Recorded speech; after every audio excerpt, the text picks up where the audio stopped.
This is Google Plus Week, an unofficial look at the week's news about the world's newest social network. Welcome to our viewers and listeners from the Huffington Post, Justin.tv, Blog Talk Radio, YouTube, iTunes, and of course, Google Plus. This program is broadcast live at 8 p.m. Eastern, 5 p.m. Pacific USA, and at midnight GMT. I'm Dan McDermott in Lynchburg, Virginia. Joining me from Houston, Texas is Christina Trapolino, a writer whose posts about Google Plus have drawn her a fan base in the thousands. And from Vancouver, British Columbia, Daniel Bowie, a business investor and Google expert. Also, two special guests who have been keeping alive the longest-running Google Plus hangout in history, now 17 days strong. Mark Olson, a marketing manager at FamilyLink.com, and from Malad City, Idaho, Harold Carey Jr., an instructional design and internet consultant. Welcome to you all.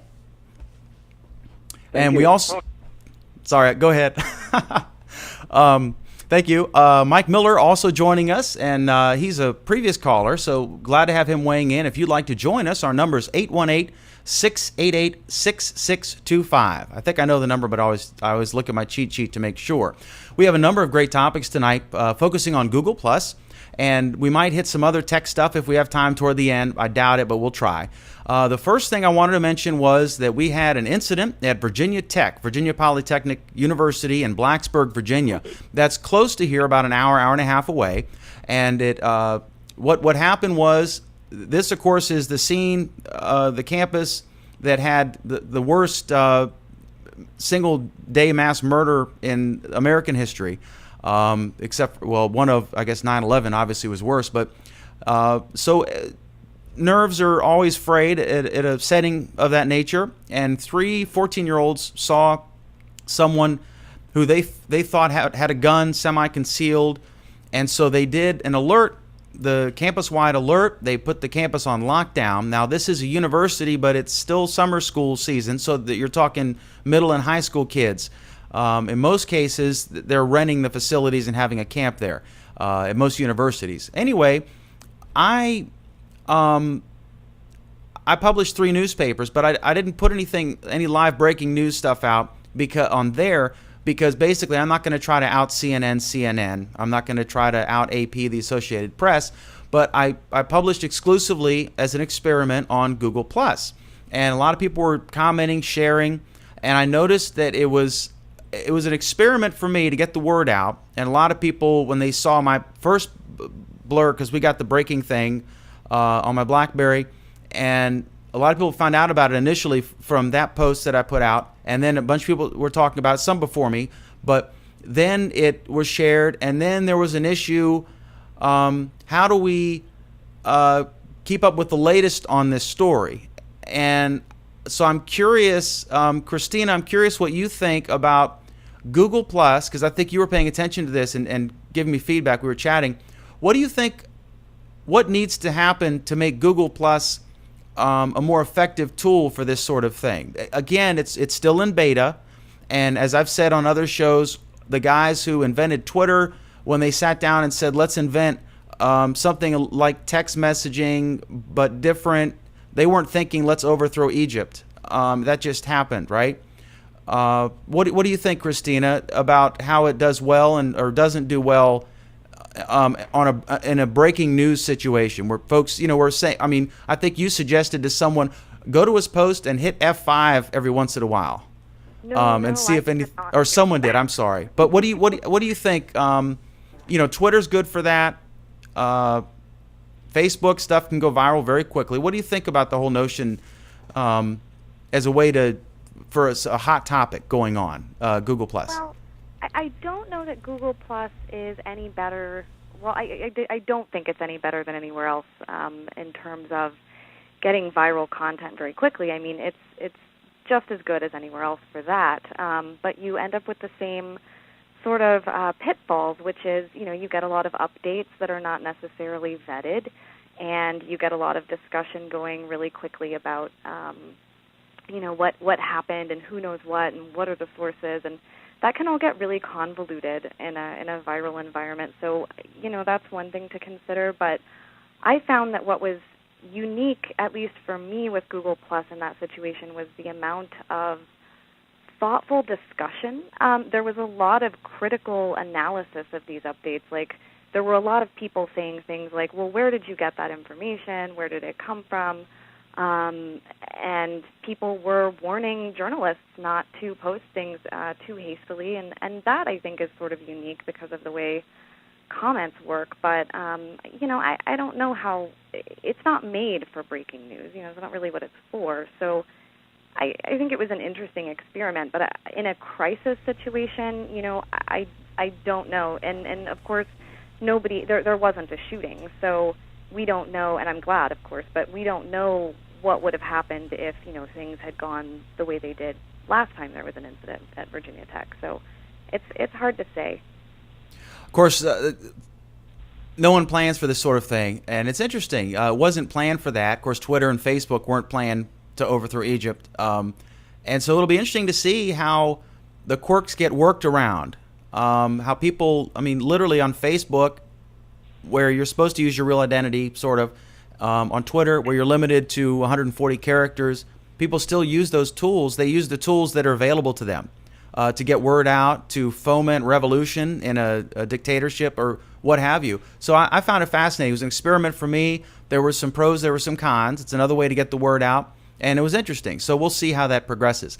Another thing that happened yesterday, last night, I was in a Google Hangout with Denny Gursky, who's a Google engineer on the team in Washington State, about 25 of them who developed and maintain and continue to develop the Google Hangout feature on Google+.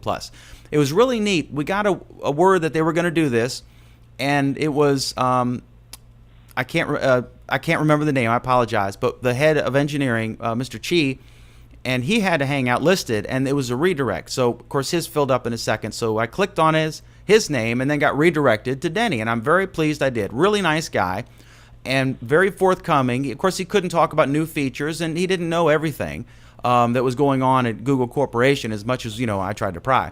But one of the things that as we discussed it, the Hangout feature, he was shocked. Denny was shocked personally, and he wasn't speaking on behalf of Google. He was an engineer really trying to get information from us for feedback, and I guess they're going to have a meeting or a forum of some sort of communication based on, what are some of the aggregate themes that people had in these conversations, and how can we improve this. And one of the interesting things, Harry Carey and Mark Olson were there, and they, you may have heard of their project before, you may have heard of them before.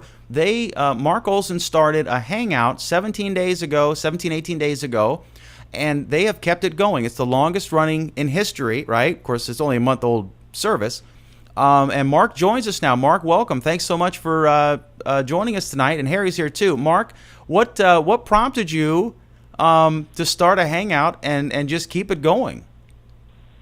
Well, I guess basically we wanted to find out. My brother and I, Philip and I, were talking about this 2 weeks ago on a Saturday at my dad's place. And we talked about all of the buzz surrounding Google Plus invites, and we had finally just received ours, and we thought, you know what, this is going to be a big deal. Let's go really put it to the test. And after some discussion, we decided to do the world's longest Hangout, and we've been shocked by we expected to be on for 2 or 3, maybe 4 days. We did have a lot of technical problems at first, a lot of server reboots and computer crashes and all that kind of stuff, but we've made it to this point because of the worldwide attention that this has received.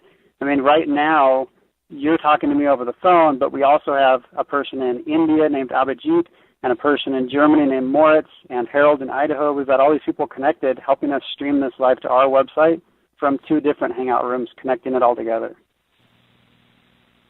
And how many folks are involved? Because this is, if the last person leaves, it shuts down. One of the things that I found that was really interesting, and I didn't know this, if you start a Hangout, you don't own it.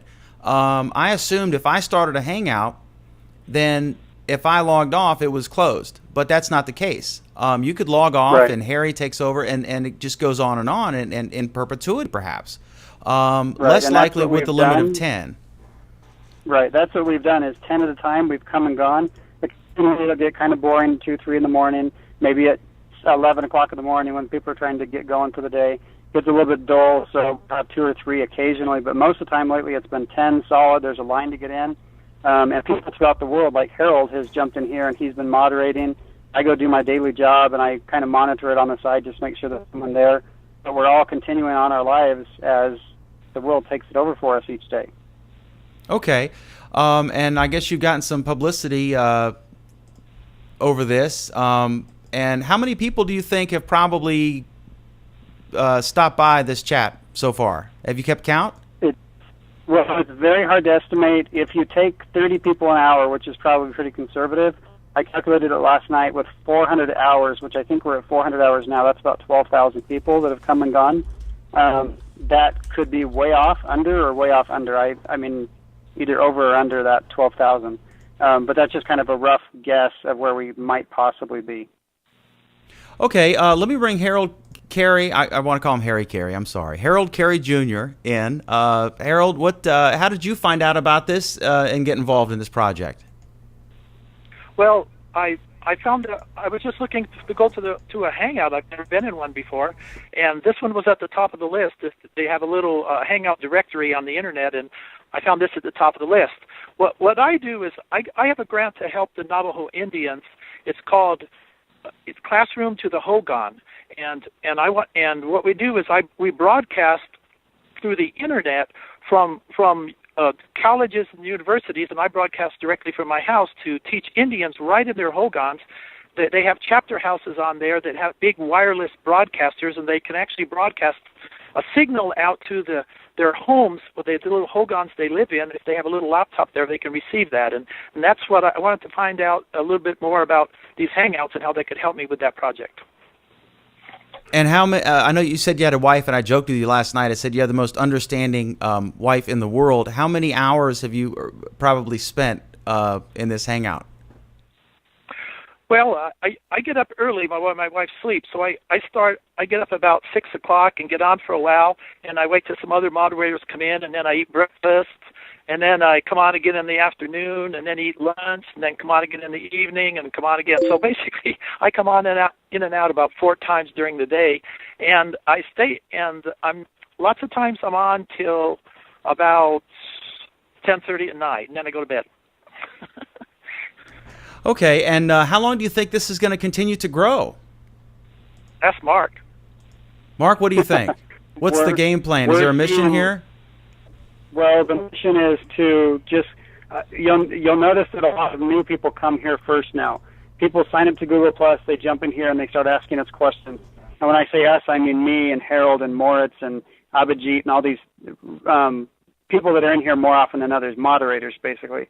So I think it's going to continue on for a very long time. We do have people kind of around the clock kind of scheduled out, and we just love what's happening. I mean, it's really showing how powerful this can be. My goal is to connect families together. That's part of why I wanted to try this out. I work with FamilyLink.com, and we are a very social company, and we would love to put this to the best use that we can to connect people, not only with their current family, but also with genealogy, with their ancestors. That's another story, but we do family history work as well. One quick question. This just came to me. I guess your company is a genealogy company. Mm-hmm. Yep. I guess social networking has been a dual-edged sword. In the past, someone like you would be perhaps your only outlet to find your long-lost cousin from Ireland or that sort of thing. But I guess this makes it easy, and it makes it easier. Social networking does, but it's also probably a big assist for you. How is it? Sites like Google Plus, how they impacted? What's the site name? I'm sorry. It's FamilyLink.com. FamilyLink.com. Right. How is the way that it's impacted us? Oh, sorry. The way that it's impacted us is, well, we're trying to figure it out. That's kind of what I'm doing in here, and I work with Paul Allen, who lots of people know. He's been in here in Google Plus quite a lot, estimating the census data to determine the Google Plus population at 25 million or so now. But think about it. If you're doing genealogy and you do find someone across the world that's a distant cousin, how cool will it be to connect with them right away? And not only that, but let's say you're in California and someone of your relatives is in India, and you want to talk about your genealogy, show the tree and show the information you're looking for. With a click of a button, you're face-to-face discussing your family history and genealogy. Then you go to like our website and other websites, and you start researching together, face to face. I mean, it's just immense, the possibilities that you can do with this new service. I'm so excited about it. All right. Well, I appreciate it. And then if folks want to go check this out, what's the URL to get to now on its 17th day, the world's longest Google Plus Hangout in history? HangoutOnGplus.com. HangoutOnGplus.com. Awesome. Hey, I appreciate you guys joining us, and you're welcome to stick around if you wish to weigh in on any other topics that we've got coming up. But that's great. HangoutOnGplus.com. And awesome. So thanks so much to Harold Carey, not Harry, and to Mark Olson, who started this crazy idea that's just exploded, and it's wonderful. And I'm actually going to jump off real quick. I've got a rock concert in our hangout in about 30 minutes, so we're going to get ready for that. We're going to have to get ready. All right, and well, I appreciate both you guys being here. Thanks so much. That's again, you got it. And Harold Carey, Mark Olson.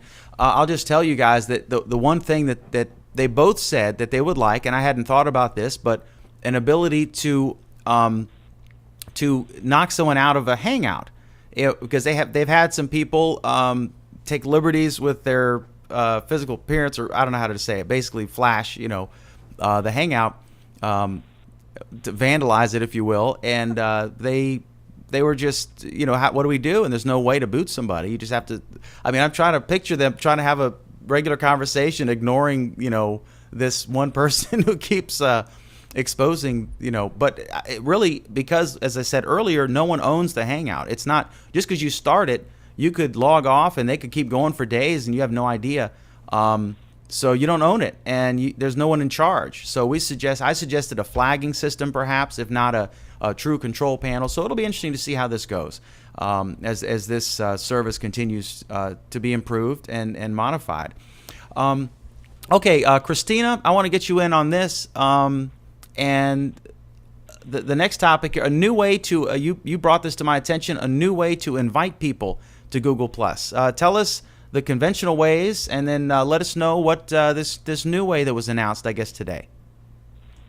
Well, up until now, there has, and it's been pretty consistent lately for, I think, the last couple of weeks.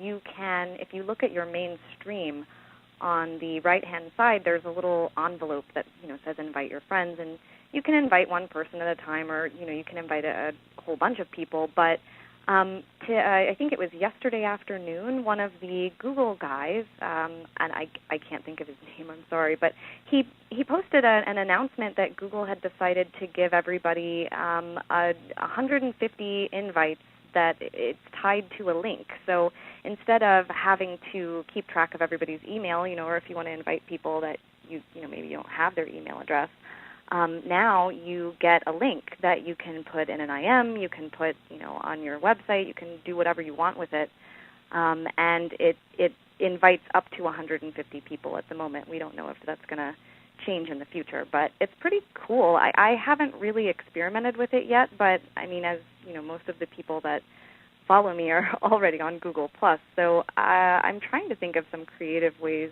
to use that. I'm sure we'll see some exciting stuff. I haven't seen anybody yet, but I'm pretty sure we'll see some interesting ways of implementing that soon.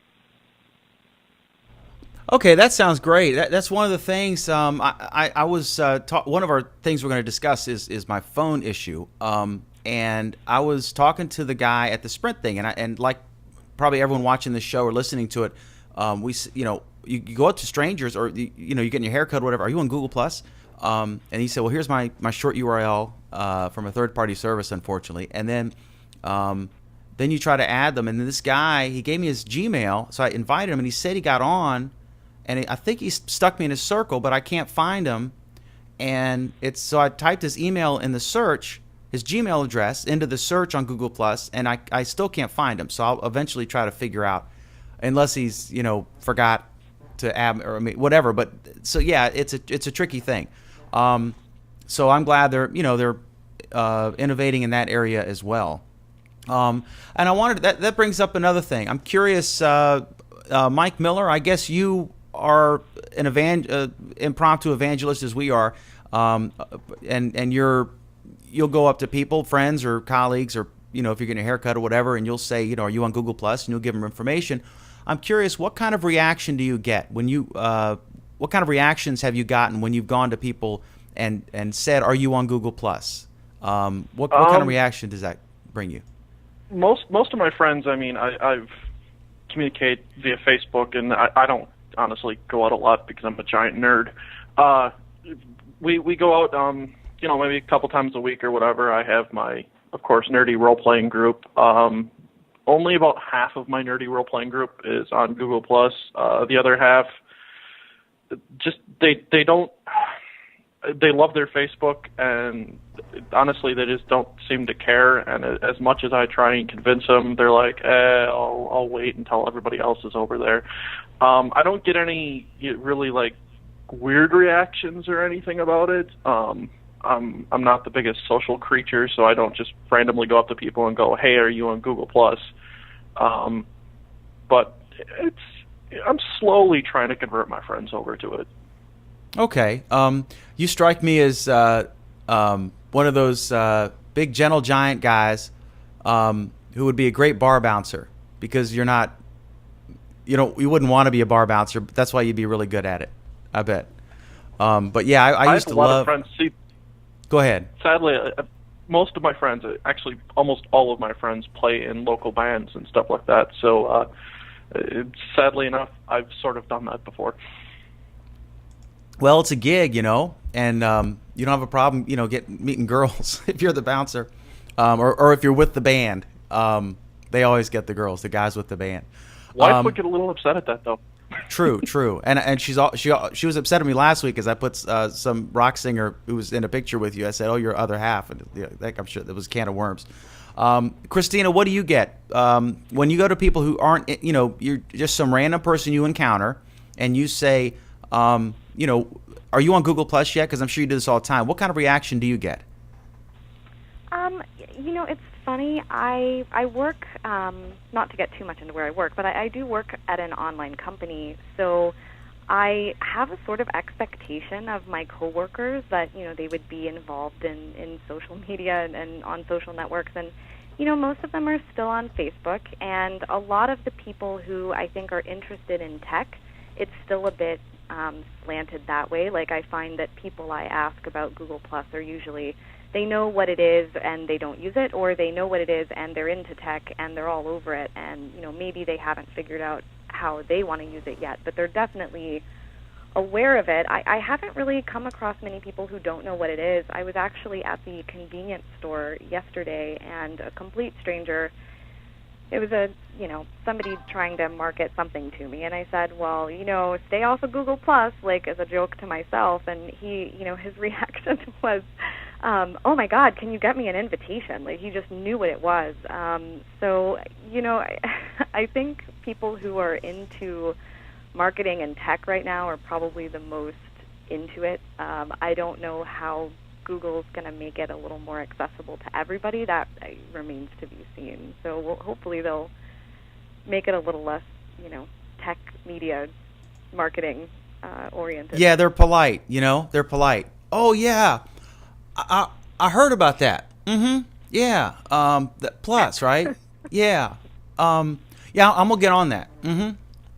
Okay. Thanks. You want me to write my URL down? Oh yeah, you're right. Yeah, thank you. I'll check this out when I get home, and then Hey, I got some breaking news. This is not a business show, but this is big news. Standard & Poor's has downgraded the United States credit rating from AAA to AA, the first time in American history. Again, S&P, Standard & Poor's, has downgraded the United States credit rating from AAA to AA, and that's from the Associated Press just now. Oh man, am I glad my mortgage is locked in. Yeah. All of Christina's stocks have taken a rough week. But anyway, that's a serious thing, but we'll talk about that definitely on Monday's show when we do more news and politics stuff. Okay. Now I need some assistance. I have a BlackBerry phone, and I love Canada's great. I love Research in Motion. I'm glad that it works for the president, and that we finally have a president who's allowed to have a cell phone. And unfortunately, I'm going to have to bid my BlackBerry adieu because I can't use. Well, the first thing was I'm so frustrated I can't use Google Plus on it. Now, the BlackBerry, they say, oh, just go for Google Plus for the BlackBerry. They tell you just go to the mobile browser and look at the mobile site, but you can't look at the desktop version on your mobile site. And if you look at the mobile version, all it does is show you your stream. You can't post anything. You can't reply. So I'll get an email notifier. Someone has commented on your post. Maybe they want to ask a question or whatever. And I'm ADHD, so I want to respond right away. I literally have to like drive home to a computer if I want to do it right away because I can't do it from my phone, or I can bring my laptop, and that's a pain. And anyway, so that was the impetus for me to consider a different phone. Now, in the interest, this generated more heated or excited debate than any post I think I've done when I first asked this question. And I got several folks. Basically, I think I said out of politeness, I would consider an iPhone. I think an iPhone has its place. I think a BlackBerry has its place. If you're a company with a bunch of folks, salespeople, and you want really secure email and stuff like that, and you want minimal maintenance and intervention from IT folks, and you want it to just work, that's BlackBerry. They're great at that. That's the reason President Obama chose it. Obviously, the president could have had any phone he wanted, but they went with the national security people, and they decided that they could get a secure BlackBerry. It's probably the size of my mixing board here and has 3 guys holding cases behind it, but it works. The iPhone is very easy to use, very intuitive. It's I think it's the most popular single phone out there. It has about, I think, 23% market share, and it's great. But Android has about 50% market share, and so I'm seriously thinking that Google is going to put their best stuff on Android first, and probably it'll continue to be better. And so that was my impetus. Also, there are other things that I just can't do on my BlackBerry. The browser is horrible. Anyway, so that's the thing. I'm looking at an Android, and I've looked at a couple different phones, and I know that in addition to being a Google Plus advocate, evangelist, whatever, that Christina is also an Android freak, and I think that's fantastic, and that's exactly what I need. And so from her comfortable Houston abode, as she sips tea and sitting in her PJs probably, I want to get her opinion. And Mike, if you want to weigh in on this, and I'm also looking at this chat here. I always got to look at the chat because, like I said, that one of the shows somebody like chatted like 50 times and all these interesting things, and I wasn't paying attention. He said, I think I'm chatting to myself, and then he kept going, and I felt bad. So I've gotten some comments everywhere, and I can't even remember them all. But basically, is this a reasonable selection here from which to choose, Christina? The HTC Evo, because it's a large screen, it's got a great camera, and it's been around long enough to where it's not like the first version that might have bugs, or the Evo 4G. The Evo 3D, which I've heard does everything the regular Evo does, but it has the 3D feature, which I could care less about. But to accommodate that, it's got a faster processor, and it's got a little bit bigger battery. So it's just a souped up version of the Evo. The new Motorola Photon, which has a slightly larger screen. At least I didn't look at one that was on, but if you hold them up, it's a little bit wider and taller than the Evo, and it has a true HDMI out, which I liked. In other words, it's not just a media player that will shoot your pictures or videos onto your television. It actually will duplicate the screen in HD on your TV, according to what the guy said. So if hypothetically you're watching a Netflix thing on your phone, you could send that to your television, and then but it's actually whatever's on your screens on the TV. And then the other one is the Samsung Nexus S4G for Sprint.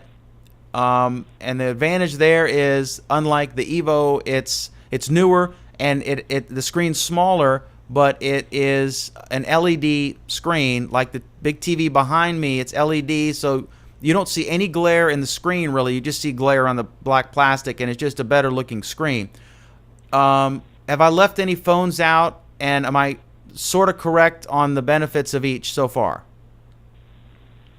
Well, I am an Android freak. That's true. I would maybe not use the word freak, but I'm not all that into gadgets in general. I mean, I tend to get really into the operating system and the software. So my phone is the LG G2X, and I couldn't be less happy with it. So I'm kind of in the market too.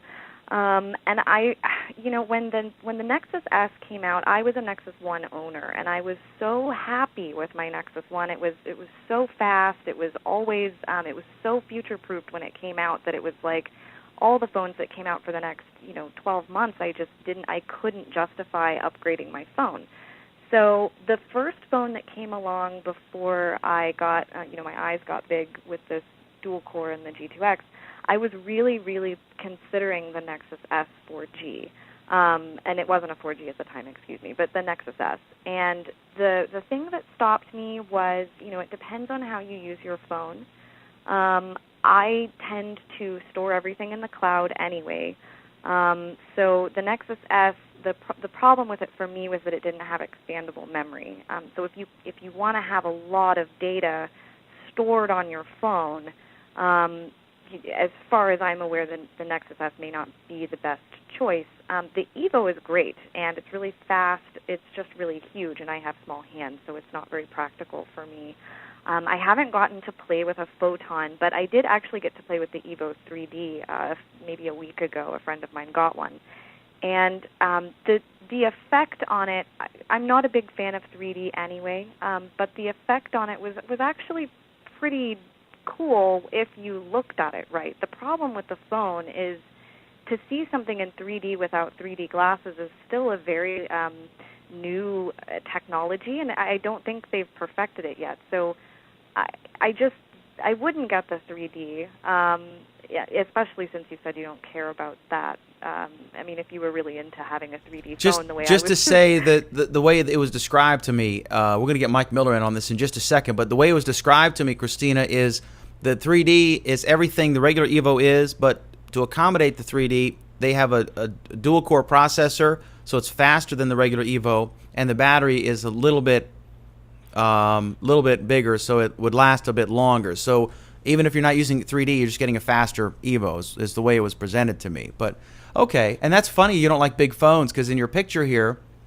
it looks like about 10 inches tall, 6 inches wide phone, about half the size of your head. Big.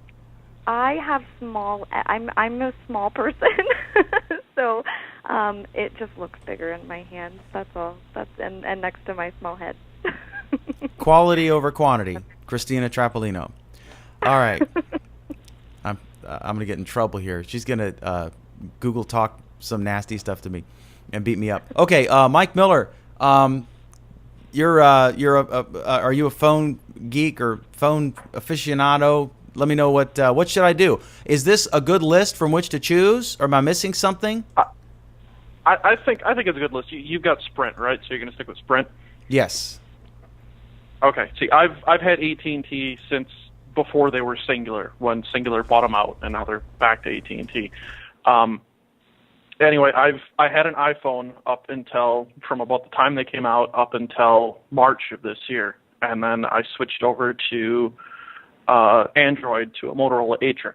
I got it the day they came out, and it was kind of a brutal switch at first because the iPhone was all very much sort of, plug and play. You want something that just works. Generally, that's it. Now, I did a ton of tinkering with my iPhone. It was jailbroken all the time, and I added a bunch of stuff to it, and that was fun. I did have a lot of problems with it. The GPS was terrible. And I used it for things like geocaching and stuff like that. The battery life on it was awful at times. I replaced the battery I think twice. Eventually, I went out and got an Atrix when the phone, something on it just completely died on my iPhone, and I actually had to rip it apart I had an iPhone part sitting all over my desk as I was tinkering with it and trying to get it to work again. It just wouldn't happen. So I ran out and I got an Atrix the day they came out. It's a dual core. It has the HDMI out, Motorola, and I absolutely love it. I'm not saying I haven't had growing pains with it. I've had issues with the battery, but that's gotten a lot better. I actually decided to. I had it rooted, which is something you can do on Android, which gives you full access to the phone. It's kind of like jailbreaking an iPhone, not quite as plug and play with stores and stuff like that. But the phone has been, it's good to me. It does a lot more than my iPhone did. The ability to sideload programs and pretty much use command line interface if you really want to.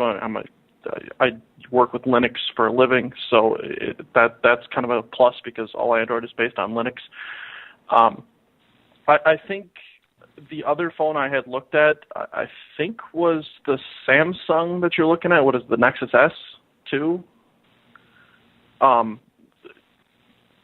The AT&T version of it was like my other choice. I got the Atrix. It's got a front-facing and a rear-facing camera. For some odd reason, that was a huge selling bonus to me. I have no idea. I hate having my picture up anywhere. Got a flash on it. And like I said, the HDMI out, big screen. I've got, as opposed to Christina, I have giant hands, and it fits really nice in one hand. I still use a thing like an iPhone. Actually, the keyboard on it, on the Android devices, you can replace. There's an app on the Amazon store, so you have two different options aside from the iPhone store. The Amazon store there's a Text 9, I believe, is the keyboard app, and it works wonders as opposed to the original. So I really think you'd be happy with like mine. Like I said, is a fast phone with the two cameras on it is a bonus to me. Like I said, I have no idea why. And you said you have the Motorola. Yeah, mine's a Motorola. It's a Motorola Atrix. The Samsung, I believe, is similar in features. What do you think, either of you guys? I'm seriously considering, looking at all these, I'm seriously considering the Motorola Photon, the one that just came out like 3 days ago. And the reason is I like the big screen on the Evo, and the Photon seems to have equal or bigger screen, but I like the LED screen of the Nexus, and the Photon has that, so it seems to have the best. It also has a comparable battery and a dual-core processor, similar to what the Evo 3D has. So that I'm thinking I'm going along those in that direction. The only downside is I'm hearing that the photography isn't that great. That for an 8-megapixel camera, it doesn't take the pictures you might expect. But that was one review, and lighting is everything about that. So I don't know if that's accurate. I guess I could just go to the thing and take a couple pictures. Do either of you, Christina, do you think that? Do you agree with that, or do you? I'm not sure because you're not a gadget person. Well, I'm not. I mean, I don't really use my phones for. I will say that the great cameras that are on these phones make me use a camera much more than I would. I mean, I would never have a digital camera, so having the phone is great for me. But I think the reasons you should be migrating to Android are more about Android. So it's really what you like and what you place emphasis on as a phone user. That's kind of what's awesome about Android, is that you can have any kind of a handset that you want. I'm probably not the best person to guide you through choosing which phone, but I definitely think Android is a better choice than iPhone, and I think a lot of that is because of the integration we can probably expect from Google. We're probably going to see Google Plus being integrated with all of the other services with Google, hopefully. So I imagine that will probably translate in Android eventually. Okay. All right, awesome. Well, what I'm gonna make one quick note from the chat room, and I apologize, I forgot. I just got a pop-up saying who it was, and and I don't want to say because I think I know, but I can't remember. One of the guys in the chat room pointed this out. He's about the Virginia Tech thing and using Google News or Google Plus as a way to cover a breaking story, right? And he said he first saw Christina's post and started following the story. The Twitter feed ended up people essentially retweeting or stating things. And I'll tell you that's the truth. I was watching the guys on the network because it's close. It's like an hour and a half away from here. And the local TV stations, and I know these guys, they were headed over to Blacksburg. I couldn't leave Lynchburg. I was getting ready for this show, and they were covering it live. And so I was watching that, and it was not funny because it's not funny, but it was interesting watching these news anchors. Basically, they had 3 paragraphs of news, and that was put on the website at Virginia Tech. What happened, the suspects, and then there was a picture. Finally, they had something else to talk about and show, breaking news, but they basically kept repeating for hours on end the same 3 paragraphs and trying to rephrase them slightly differently each time. It was just, I felt for them. I thought, wow, that was whatever, but that was interesting. So, there it went. All right. Next topic. We've covered Dan's phone. You can't advertise your Google Plus page on Facebook. And this was there's an article, one of the things, and again, on my blog on Google Plus, gplus.to McDermott, gplus.to/McDermott, or if you look on the YouTube video, it'll be under there. But I have links to all of the stories that we're discussing, or the stories about topics that we're discussing, and it's kind of interesting. If you go to my Plus page before the show, it's like the cheat sheet. If you want to follow along and look at the articles we're talking about as we go, it helps me and the guests and the viewers and listeners. So I'm calling it the cheat sheet from now on. But remember, there was a guy who advertised. He wanted to promote his Google Plus page, and so he bought ads on Facebook, and then they deleted his Facebook account, his advertising account. Facebook got mad and said he violated his terms of service, which I guess he did. And then as an experiment, I was curious if you could advertise a Google Plus page on Google. So I tried to buy some ads. I forget, but I just tried to put it through the system, see if it would work, and it got flagged. It said you can't use a Google domain. But you can advertise a YouTube channel, but you can't. So there's no way for you to advertise your Google Plus page. Christina, I guess you don't need to because you get free advertising from all your fan base. That you just every morning you wake up and there's 1,000 more people who've circled you. Well, yeah, I don't have any experience with buying ads on Facebook, or on Google, but this idea, and I'm trying to remember the guy's name that wrote the article, Rich Harris, I think. He sort of touched on the idea that it's, he asked the question whether it was being handled gracefully, but both services seem to, assert themselves as being businesses, and they can, sort of let you advertise for what they decide is okay for you to advertise. And I guess what surprised me about the article was that anyone would have ever thought that Facebook's guidelines would be any different. I mean, why would they allow people to advertise for their competitor? It's just not very surprising to me. And I don't necessarily think it indicates that Facebook is like terrified of Google Plus. I think it's just sort of, it's tough. If I owned Facebook and I saw someone doing what was his name, Michael, was doing and advertising Google Plus on my network, I'd probably be a little miffed. I mean, it would be sort of maybe rude, but I do think canceling his whole account was inappropriate, and they didn't necessarily need to go that far. And they may have learned from Google, actually, on reacting to things by banning people's accounts, because it turns an issue that may not have been such a big deal into something where people can rally together and say that, Google is, with the pseudonym issue, that Google is, being draconian, or that Facebook is being draconian with the ads. It just sort of perpetuates itself when these missteps happen, and I think Facebook and Google can both, while competing with each other, can maybe learn a little bit from each other's mistakes in that regard. Mike, do you advertise? Do you want to buy some ads for your Google Plus page? You could just announce it at the concerts where your buddies are in the band. Make sure you add Mike. Yeah, I don't know about that. I'm torn between wanting people to be able to do this, and it sort of also goes against my core inner feeling that all, like, I want all traffic to be sort of organic, to not to, like the way Christina's done it. People have just said follow Christina, and people have. Whereas if I spam my Google Plus link everywhere, it sort of feels like it cheapens it to me. I wrote a post the other day.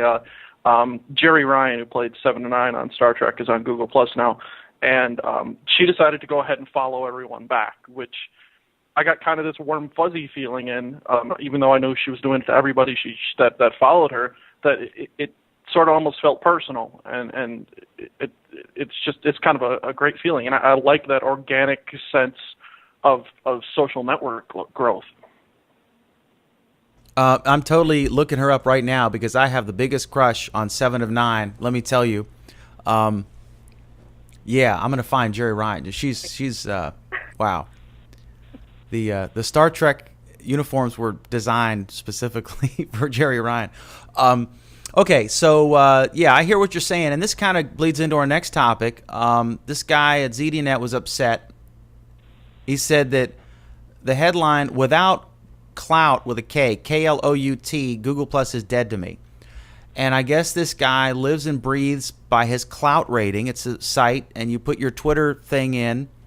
You put your Twitter user, your name on Twitter, and then your password, and then it looks at you and then gives you a number. And I'm in trouble because it says very low scores below 30, and I'm a 24. But my Twitter, I use it once in a while, but I could care less what clout says I am. Am I wrong? I mean, I think this guy, he said, everyone should rush out and immediately find out what their clout is and be worried if this website says your clout numbers. Had anybody ever heard of this site before, Clout? Christina, have you ever heard of them? I have heard of it, and I think their little icon is, sort of on a lot of different sites along with their little Facebook and Twitter buttons that I also have started to ignore. So, I recognize the color and the little icon, and I'm sure people who are deeply involved in social media know what it is, and they would probably be able to tell you how valuable it actually is. But as a consumer, I certainly don't look for the clout stamp to decide whether I, read something or value what I'm reading. So it sounds like it may just be a sort of social media thing. I don't know that it is really relevant to people who don't try to build followings and people that are just surfing. I just don't think they care. I think it's a great way to drive web traffic up because you've got people who, everyone watching is going to go who has a Twitter account and see, am I a loser or do I have clout? You know what I mean? And see, I did it, and I'm sitting here cracking on him, but I was like, I'm a 24. I just joked in the chat room. Someone said, I'm only a 10. I was like, haha, I'm 14 above you. Mike, would you think less of me if my clout number were lower? I checked a while back, and my clout number is 37, and I think that's only for my Twitter alone. Honestly, I think this guy, this article is, how do I put this nicely, dumb. Hey, I have a higher number than you do on the internet. That makes me more important, and what I have to say more important than anyone else. It's absolutely. I guess I really don't have words I can use to express how really, really dumb this is. I agree because I think, for example, Christina, what are you up to, like 10,000 or more? Christina has in her circles, and it's not because she's a celebrity. It's not because she's a CNET or ZDNet person. Who it's none of that. It's because she simply likes Google Plus and saw through the technical haze and said, this is really exciting, and here's why, and here are some reasons why I think this matters. and the impact it's going to have. People found that interesting, and other people who were famous and influential, they said, hey, this girl, like, I mean, they mentioned her, and people started, and you can see she'll put something up there and she'll get a lot of interaction. We're totally talking about you, Christina. Just don't listen. But for them to say that, I guess, I don't know, Christina, what your clout is on Twitter, or if you care, I don't know. I think this is silly. This is silly. Who cares what clout says you are? Especially if they don't look at Google Plus, because that's the new thing. So there. Yeah, well, I mean, I think I have less than 20 tweets on my Twitter, and my Facebook has always been, as locked down as it could be. So I have a feeling, I don't know, do they give negative clout numbers? Is that a thing? I don't know. I don't know. It doesn't make any sense, because besides, I have like nationally known media personalities following me. So I should have higher clout number. Now I'm upset. I'll get Leo Laporte to follow me or something, or retweet something. I'll probably shoot up like 30 points. Okay. So we all think the clout thing is stupid. In a nutshell. Okay. A writer, this is, speaking of, we have to get some post about Google Plus in the blog, find something to write about. While we're on that category, this writer warns, stay away from Google. This is another, it was a slow news week. This guy, I'm picking on these guys, and I think both stories are silly, but they got to come up with column inches. I know how that works. I like Google Plus a lot, but it's having major teething problems. Unless you're ready to deal with those, I'd avoid this social network for now. All right, first of all, this is on ZDNet. Everyone who reads this is a geek, right? Your aunt who doesn't have a computer is not reading ZDNet. So anyone who reads this is definitely is on Google Plus, is enjoying it. It's understood it's in beta. His thing is it's beta software, and everything's always changing. I don't agree with that. It's especially troublesome for people who are using Google Plus web browser extensions. Okay, that's so. And the horrible, you have to use your real name. I like that. I like that you have to use your real name. Despite some of our viewers and some of our callers have carefully crafted pseudonyms. I won't reveal them for fear of outing them, since we have some Google people watching right now. But this is dumb, right, Christina? Well, you won't get me to say that, but I will say She's that so I think you're so polite. You're so polite. Remember last week I accused her of being an apologist for Google. Now she's the defender of ZDNet. Okay, this article. Oh. You do not strongly agree with the article, probably. I do strongly disagree with the article, but I think what might be making you react and think that it's dumb is that I think he sort of disagrees with himself. And the main premise of his article is, I love Google Plus, but don't use it. And that's just sort of a weird thing to say. I mean, he has a lot of reasons for saying that he doesn't like it.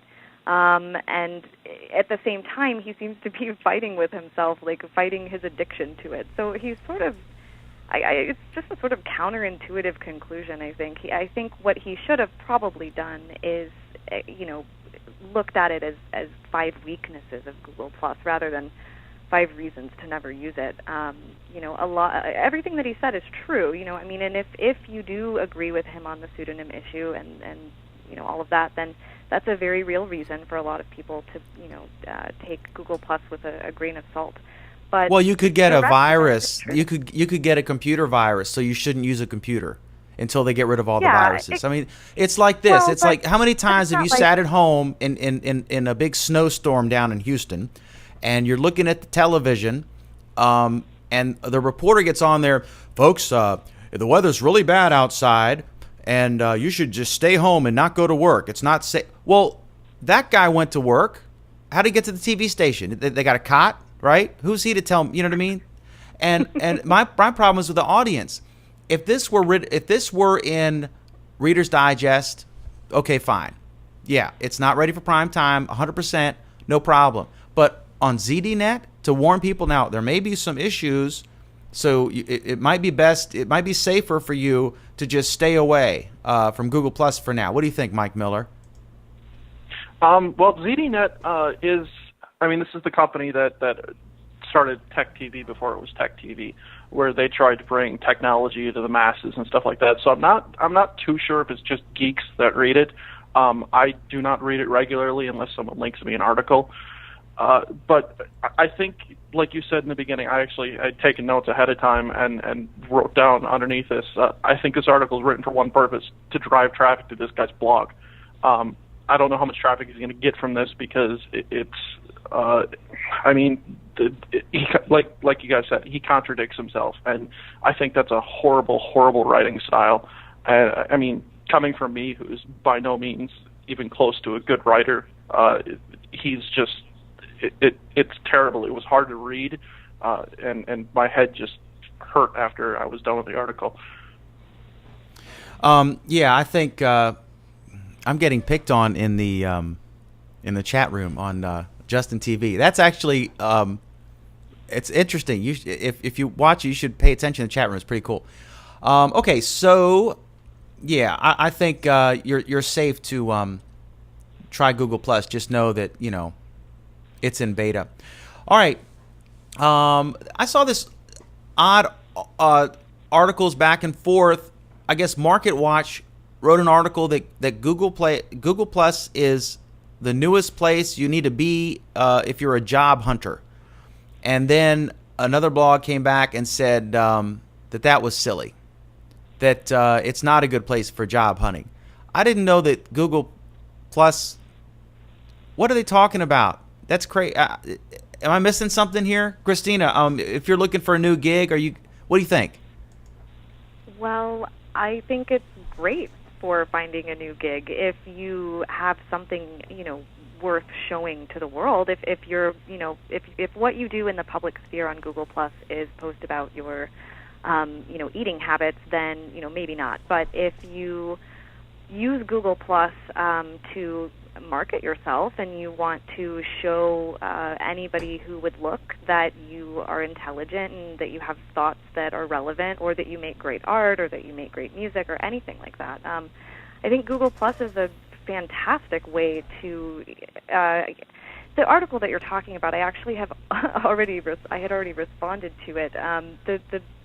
The gentleman who is saying that it's not a good place to search for jobs, I think he likens Twitter to a sort of platform to build your public personality on. And I think his mistake is that he isn't thinking of Google Plus that way. And I think that's probably the biggest strength of Google Plus is we have this engaging public sphere because people are sort of on their best behavior. And I think there's a natural progression from that into, cultivating your online image and trying to think about what you say before you say it. And I think all of that is good. So I think it is probably good for job searching, but it's also a little inauthentic, I think, or at least people may feel that it's inauthentic if someone comes on Google Plus and all of their posts are just, I'm so great and you should hire me and I'm trying to get a job at blah, blah, blah, blah, blah. You wouldn't want to use it that way, but if you use the tools correctly, I think it could be immensely useful. It's certainly another thing that, one, you need to be cautious about if you're job hunting. You always need to be cautious about what you post. That picture of you slamming brews last Friday may not be what you want your employer to see. But yeah, I mean, it's changed. It used to be you'd go to a place and write a resume out, and now it's on computer, and now it's. I've always thought if you're talented, go to a company. If you want to work at a company, try to get a meeting with somebody. And if you're talented and that's a healthy company, they'll find a place for you, even if they're not listing a job. If you're a super talented engineer and you've got a track record and you ran into some Google person and you said, listen, and you put on a good image, they'll find a place for you, even if they don't have a listing, I think. There's always an opening at the company for the right person for them to come along because they're few and far between, I can tell you. Economy. Yeah, I don't know if that's true now. I mean, I don't know that companies are able to find places for every, spark that they that they hope will, perform and do something that their company can use. I mean, the thing, I think that's another reason why using Google Plus, or at least using social networking that way, is so important, is that now you have to show that you're able to perform, and that's an expectation. We're struggling to find ways other than resumes to demonstrate that, because I mean, everybody fudges their resume. It's a common problem, is that people fudge their resumes and they say they can do things they can't do. And Google Plus, I think, has the potential to let people build sort of a thought portfolio. They can, or a photo portfolio. It can be any kind of portfolio. If that's what you choose to do with your public personality on Google Plus, it's not just employers. Anybody would see that. If you want to ask a girl to marry you, show her family your awesome Google Plus profile and what a great guy you are. I mean, you can cultivate your online persona really well with Google Plus, and that's something that I think people should remember before they start, saying that it's not good for job hunting, it's not good for this, it's not good for writing, stay away. It's like there's an enormous amount of potential here for people to show what they can do. That's exciting. I think it depends on the job, but I still stand by there's always an opening for the right person. The only reason to hire somebody is if you think that hire is going to generate you more money than you're spending on that person. If the right salesperson comes along, if you're a bar and you want the super bartender comes in with a great personality and the chops to do it, you're going to think, wow, I'm going to fit this person in because I'm going to make more money than I'm making without him or her by hiring this person. So I still think it's harder now, granted, and I think only like 52% of Americans are working right now. 48% or something, or 50-something are working, and 40-something are not working. And how that translates to a 9.1% unemployment rate is funky math from the government. But that's a Monday through Thursday topic. Okay, Mike, did you check into this whole patent thing? This is a fun tech story. I guess Google, Nortel. Okay, Google bid like a billion times pi in this bid for Nortel patents, and Microsoft and Apple and others won the bidding. And then Google released this tirade post accusing Microsoft and Apple of ganging up to buy bogus patents to kill Android. And then Android came back and said, what are you talking about? You should have checked with so-and-so at Google. We invited that person to bid, and here's a picture of his email saying thank you for the opportunity, but we've decided not to join your bid. And then Google came back, and what do you make of all this, Mike? What do you think? This is actually the first time hearing about it. I hate patent lawsuits and things like that. I think it's being a person who works pretty much purely with open source and whatnot. It's once again, I keep using this word today, dumb. While I understand, trying to protect your intellectual property and things like that, it's fights like this are just lawsuits that it's hard to even explain how I feel about it. Almost like frivolous lawsuits. It just sucks up taxpayer money, having to use the courts, and I think I guess I really don't know. It's dumb is probably the best word I can use for it. Okay. I think it was interesting, and I want to thank. First of all, earlier I mentioned a comment in here, and I want to say it was Bill Crawford, the name that escaped me. Bill Crawford, and I'm getting. I don't know if you can hear that. I apologize if you can. I'm getting beeps, but on this article, see, first it was sort of like it seemed like a slam dunk, Microsoft slapping Google, but then Google responded, and the best article I've seen. I want to thank Matthew Reed for sending it to me, and I got a link to it. But this is it's from techdirt.com. appropriately named for this story. And apparently the guy pointed out, said, well, if Google had, which is currently under investigation for antitrust activities, allegedly, if they had joined with Apple, can you imagine the federal government freaking out if they had joined them in buying patents? And I agree with you, Mike, that it's out of control. I think if you invent the light bulb, you should be able to patent it. It's a new thing, but it just has gotten crazy, and everyone's suing everybody, and the lawyers are getting rich, and we're all going to end up just paying more for stuff, and they're going to just use it to thwart competition. They can't beat Android through creativity, and like I think in this article, and I thought the same, saying, those who can innovate, those who can't litigate. Yeah, like I was actually just reading before the show, somebody had posted on Google Plus a link to Notch, the guy who created Minecraft, was just sued by Bethesda, who makes like Oblivion, Elder Scrolls series. They're making the new Star Wars: The Old Republic MMO. Notch had gone ahead and trademarked Minecraft, and then he wanted to go ahead and trademark the word for another game he was working on called just Scrolls. And Bethesda, they're like, oh, that has a word that's 33% something we use. We're going to litigate against you, and so it's just ridiculous. Okay, all right, and then yeah, I agree. Okay, this is a Google story, but right now, just for the folks, someone just said, I thought we were Google Plus Week. We're kind of in other tech Google stuff because it's toward the end of the show. But this was funny. The Google driverless car crashed, but it was being driven. And first, everyone was saying, aha, it's not safe to have a driverless car. But it turns out there was a guy driving the car, and it rear-ended somebody. And so the argument is that if it were being driverless, it would have caught it. So I guess it is safe after all. I don't know if anyone has any deep meaning analysis on this. Christina, would you sit in a driverless car and just go to sleep and wake up when you got there and feel safe? Oh, I don't know. Maybe. I don't think I would want to be in the first batch of people to do it. So maybe I would.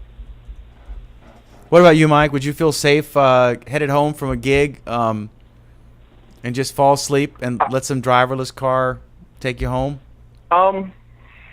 I'd have to ride in the car quite a few times before that, but I have the bad habit of actually, cars put me to sleep, so long road trips with me require me stopping a lot to take a nap. So I probably would as long as it, as I was in it a few times ahead of time and trusted it. All right, and then this just two fun stories at the close. Internet Explorer users, this story. Did either of you guys see this story that came out? Yeah. I called this when the article came out. Man, I'll tell you what, I didn't read the article. I just heard about it. A study, I saw it on Reuters or something, right? On one of my apps on my ghetto BlackBerry. And it said it, and I swear to God, be honest, you two, I believed it because it seemed believable. Did you? Not at all. Are you serious? No, come on, not the Dan. article. Just if you did a random study of Chrome, Firefox, and Internet Explorer, would you be totally shocked if it turns out that there was, a point or two difference in IQ? Could be random. I swear to God, I would not have been shocked if this were the case. I'm not saying everyone uses it. I'm going to get in trouble now. I'm not saying everyone who uses Internet Explorer is diminished capacity in any way, but I'm saying I wasn't shocked. I'm just being honest. Christina, I'm sure you'll say something nice now. Well, no, maybe not to you. I mean, come on. I mean about the Internet Explorer users who are watching. I don't think it's a good idea to use Internet Explorer, but a lot of people don't know how to use the Internet. If the story had been, turns out people who use Internet Explorer are really bad at interneting, I would have totally believed that story. But to put it into IQ terms just seemed like they wanted a headline. So, no, I didn't buy that story, but not because I think that Internet Explorer users are great at the internet. I mean, there's something to that story. It's just, people, it's easy to jump from bad at technology to bad at thinking. It's just not really a fair jump. Mike, what do you think? Would you the when you called pranks, it? The best Go ahead. pranks and the best satire always has a grain of believability. The Onion does this just superbly, and I called it when it came out. It was on Slashdot, I think, and I had commented. I said that I'm not buying it at all. This can't be true. I mean, I don't use Internet Explorer. I've used my mom, who's 75. I switched her over to Firefox.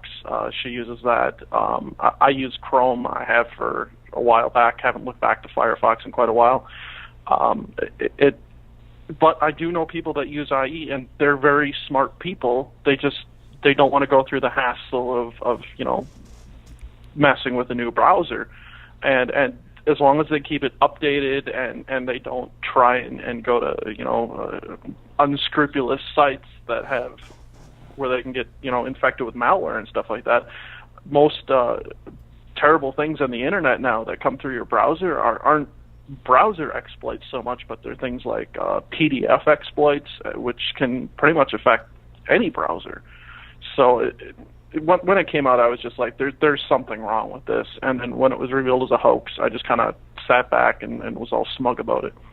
Yeah, it was. The Onion is great on that kind of stuff. One of my favorites there was Wikipedia users celebrate 350th anniversary of the United States, and it was all it's all serious. We can't believe America's 350 years old, and they're all making fun of Wikipedia, which is pretty funny.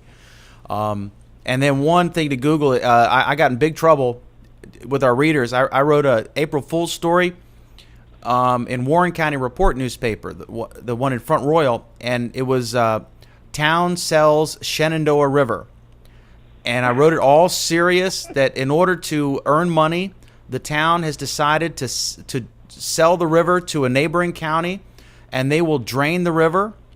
And then I had a picture of the beautiful Shenandoah River, and I said, future site of the Great Shenandoah Trail. And I went on and on with quotes from politicians and council members about why, it makes perfect sense. The article was so straight, and we just made up all the quotes. And the town manager called. He said they were getting 20 calls a day, outraged citizens to comments on there. Everyone was freaking out, upset. And finally, it was like, how the heck can a town sell a river? It starts before the town, ends after the town. How are you going to drain it? How are you going to drain a river? And then I even put April 1st at the top. I don't know. But, I got in trouble. All right, last story, totally non-technical. And I covered this last night. This is just a bonus story. Before I do this, Christina, did you have any other stuff you wanted to add? No, I think we pretty much covered it. Mike, did you have anything? I got nothing. Okay. You must be using Internet Explorer. I'm just kidding. I've offended all the Internet Explorer people. They'll never watch again or listen. Okay, this is just a great story. At least it's not Safari. Safari, yeah. I try. Well, I'm a Microsoft guy. I'm the Microsoft guy. Okay, bears. This is from Reuters Odd News. This is just a great story. It's only like 5 paragraphs. Ukraine's environment minister, I can't pronounce the name, vowed on Wednesday to free all bears kept in restaurants for entertainment purposes and often forced to drink alcohol. This is from Interfax. Captured and tamed bears were often used for entertainment in the Russian Empire, which included Ukraine, turning the animal into a national symbol. The practice appears to have survived Ukraine's emergence from Soviet rule, but this guy said it was inhumane and unacceptable. Quote, on television, they keep showing bears suffering in restaurants and roadside hotels. How long can we tolerate animal torture in restaurants where drunken guests make bears drink vodka for laughs? Mike, can you imagine how awful it would be to your job was to sit in the bar and drink? I can't imagine. How are you going to make a bear do anything? What do you think, Mike? You're probably big enough. You could force a bear to drink a couple shots. And they're Russian bears, right? I doubt it. It goes back to my video gaming. I play a game called EVE Online, and we have there's a lot of Russians who play this game, and they use this bear gimmick all the time, because there's propaganda in the game of Russians riding bears and stuff like that, and it's great. But something like this is, I've never heard of this. This is absolutely insane, and it's. I'm not the world's biggest animal activist. I just bought a huge side of beef because I love me some steak. But forcing alcohol, which is a poison, into an animal, I mean, you're basically slowly killing them, and it's a little disturbing to me. Well, Christina could. Are you serious, Mike? Are you? Yeah. I mean, I naturally it's awful. Christina, can you imagine how horrible it would be to have to sit in a bar and drink vodka? What do you think? Well, if I'm a bear or if I'm me, like. I'm trying to have fun with this, and you guys are so serious. I just think it's the torture of they're being forced to consume alcohol in a bar. I just thought it was funny, and the concept that I'm not a big vodka drinker anyway. I love me some scotch. Well, they're probably like addicted to it, right? They're probably drunks now. I mean, that every night they're drinking vodka. I'm thinking, first of all, I don't see making a bear do anything, and I would guess they like it because they're probably hooked on it. They're drunks now. Oh my Odd. God. Is there Now I've some sort offended of the- Alcoholics Anonymous for bears? I don't know. I imagine there's a long line for Russian bears, or Ukrainian. I'm really getting out on a limb here. All right. Hey, I want to thank. On that note, now that we've offended everybody, I want to thank Mike Miller. I think he's called every episode so far, and he's a great guy. I want to thank Harold Carey Jr., who is active in that. I want to give that link again real quick here. The link for the world's longest blog. Did anyone else think? I didn't think about it till later, but did anyone else think it was funny when he said, "Well, we have to go. We have a rock concert scheduled in our hangout in 30 minutes, and we have to plug everything in or something." I just thought that was cool. That's great. I guess how would you compensate for the delay? I mean, are they all in different places and they're trying to jam? Wow, that's a whole thing. But their website is Hangout on G+, hangoutongplus.com, and you can check that out. I want to thank the creator of that Hangout, Mr. Mark Olson. His website is, let me get it. His website is family something. What was it, Christine? Do you remember? I'm trying to find it here. No, I don't. It's in my intro. I don't want to say the wrong site. I know. He is his website, familylink.com. Christina Trapolino, your G, is it G plus dot to Trapolino? Yes. Okay. Trapolino. Okay, so gplus.to/Trapolino, the famous woman of Google. She hates when I say that. A woman of Google Plus. She thinks it sounds too risque for such a. All right. I'm sorry. Okay, and I am gplus.to/McDermott. I'll be back Monday night with the McDermott Report, which is newsy, and we'll certainly be talking about the wonderful news about America's credit rating. You think the Dow had a rough week this week? Just wait. Live from Lynchburg, Virginia, I'm Dan McDermott, and thank you so very much for watching.